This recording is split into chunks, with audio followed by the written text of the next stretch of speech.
Evchek, who is going to be responding on behalf of the Navalny Foundation. Yes, and 327, followed by 139. Daniel over here, congratulations. Thank you. You told me to remind you of the forum and the band and Dylan. Yes. I asked you before what you wanted to tell the world, because this was a unique situation you were in, maybe never an audience like this to hear your words.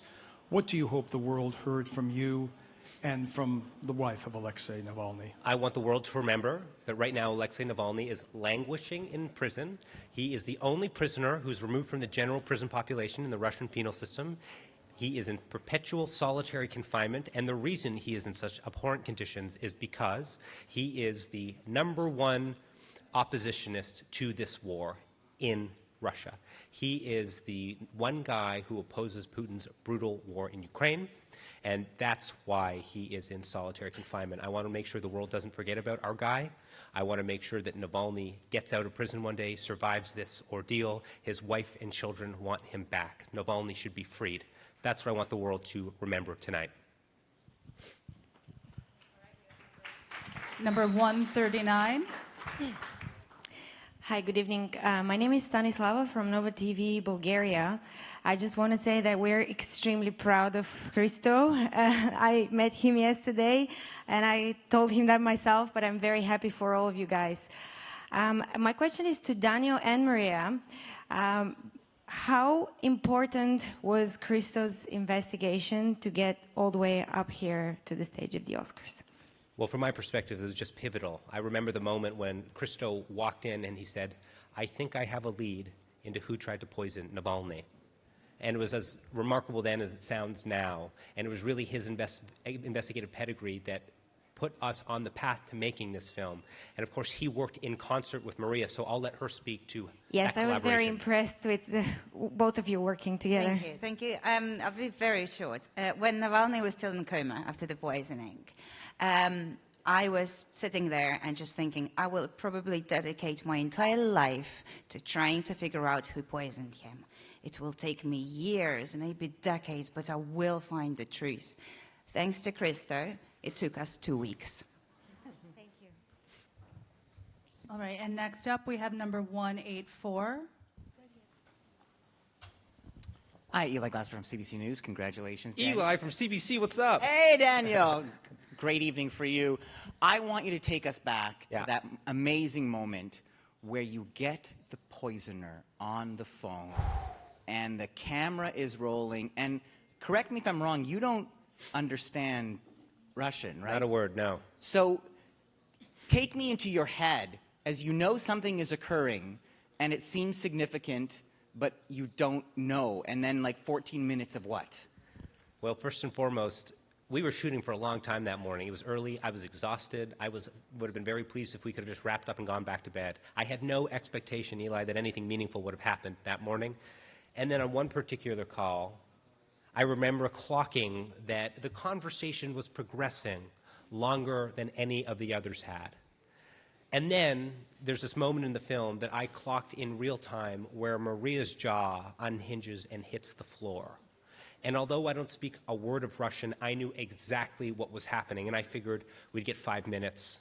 A bolt of lightning ran up and down my spine. I made sure the camera was in focus. I made sure we had enough space on the hard drives, and I just kept filming. Unbeknownst to me at the time, that call went on for 50 minutes. And that guy gave a full confession, a minute-by-minute litigation of exactly how this poisoning went down. And it was stunning and surreal. It sort of feels like this moment now, actually. There's a full circleness to that phone call, to standing on the stage. And next up we have 177, followed by 266. And also, if you are called to be next, if you can keep your number up while the number before you is asking their question, that helps our team find you to give you your microphone. And we have a whole squad up here, so if anyone has any questions from anyone else. Hi, I'm Janet Walker from hotlifestyle.com. What is his condition right now, and do you expect him to be released? Maria, do you want to speak to Alexei's current condition? Sure. For the last 5 months he has been in a solitary confinement. We're talking about a cell which is 6 by 11 feet large, and there's barely anything there. It's a tiny little window, one chair, one little table, and a bed that is being chained up to the wall every day at 5 a.m. and chained down at 9 p.m. so he cannot use it during the day. He is unwell in terms of health. I don't like to deliver this sort of news, but that's true. Due to the fact that he's in solitary confinement, he's under strict regime. He is not allowed to have such basic things as, I don't know, like books or calls to his family, and he hasn't seen his family members for almost a year, which is completely illegal. So I classify his prison conditions as torture. There isn't another word. And we have 266 up next. Yes. So many congratulations on your win. So on your speech, you talked about dictatorships and political prisoners. I'm from Iran, and my outlet is Iran International TV, based on London. So as you know, we have the same enemy. The dictators are the same. They're doing the same things. Islamic Republic sending drones to kill people in Ukraine.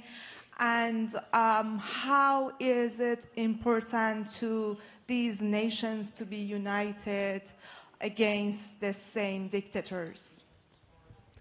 Do you want anyone specifically to answer that? Just in general. Yeah, I think because you, on your speech, you talked about political prisoners. Sure. Yeah, that was very interesting to me. We made our film about the leader of the Russian opposition and his mission, his quest to install democracy, a democratic tradition in Russia. But this film was not just for Russians. This film was for people all over the world who are living in a context where the tides of authoritarianism come in and come out and come in and come out. And what we want our film to remind the world is that we all have to be on guard for the values that we believe in. And the lives that we want to live. And those are democratic values, and that's what Navalny's fighting for. And I think that this film and this win is in solidarity and in support of not just Alexei Navalny, but of political prisoners around the world, especially and including the struggle for freedom in Iran. And it's very meaningful for me that I get to deliver that message on behalf of the entire team and on behalf of Navalny's family. Wonderful. Thank you so much, and congratulations. Thank you. Thank you.